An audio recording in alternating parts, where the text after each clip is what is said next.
My name is Tim Downs, an organic farmer from Shropshire, dairy farm and beef and arable. We're milking 180 dairy cows today with the intention of increasing numbers over the next couple of years. Our milk is sold through the Organic Milk Suppliers Cooperative based in Somerset. We have numerous infield trees and hedgerow trees, and also small areas of woodland on farm. We're stood in broad-leaved woodland here, which is a mixture of oak and beech, and some ash, which is a little concern at the moment, and some coniferous woodland as well.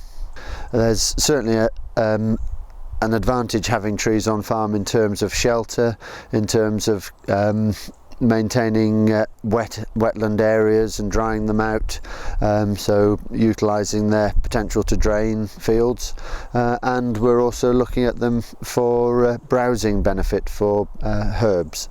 We're going with the Woodland Trust backing to plant an area of the farm for browsing animals, and this is with a view to improve the animal health, planting trees such as willow, which has been shown to have aspirin properties, and other plants such as cherry, sweet chestnut, all native varieties for animal health purposes. The plants can be pollarded and harvested in the same way as a hedge brushing, and the animals will have access to more feed value that's been brought up from a deeper soil profile, so the minerals will be better for the animals. A so-called riparian planting, we've planted against watercourses to prevent leaching. Any nutrients that we put on the field, we want to stay in the field, so they're very beneficial there, and they also maintain the banks of the streams and brooks and rivers on the farm as well. We've done a lot of work planting alongside waterways, keeping animals away from water, because the mineral that we put through the water system, we don't want them drinking from other watercourses that could harbour diseases in particular, that we as an organic farm would find it harder to deal with. Any field corners we felt were unmanageable for machinery, we've planted up with cherry and oak and various different species, and that's worked exceedingly well. That was about 20 years ago now, and they really are maturing nicely.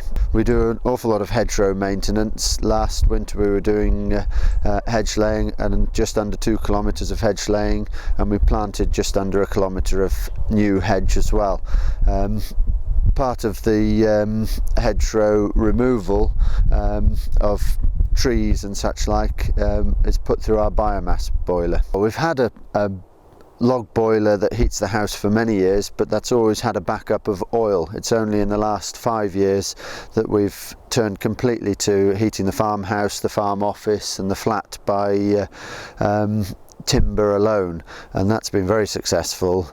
All the timber comes off the farm, be that through hedge laying and clearing of fallen trees, and also clearing of small areas of woodland. We're certainly replacing, I calculated 5 years ago, £2,000 worth of heating oil a year. That will have increased obviously recently, so in that time the money that we would have spent on oil has been able to cover the cost of the installation of our biomass system in the farmhouse. Will have a big impact on our carbon footprint. We've concentrated more on renewable energy systems, and this is just a whole part of that, and reducing our carbon footprint on the farm. You're farming a different part of the farm that you wouldn't have access to otherwise, so it has to be profitable, and we're looking at it from a profit making angle.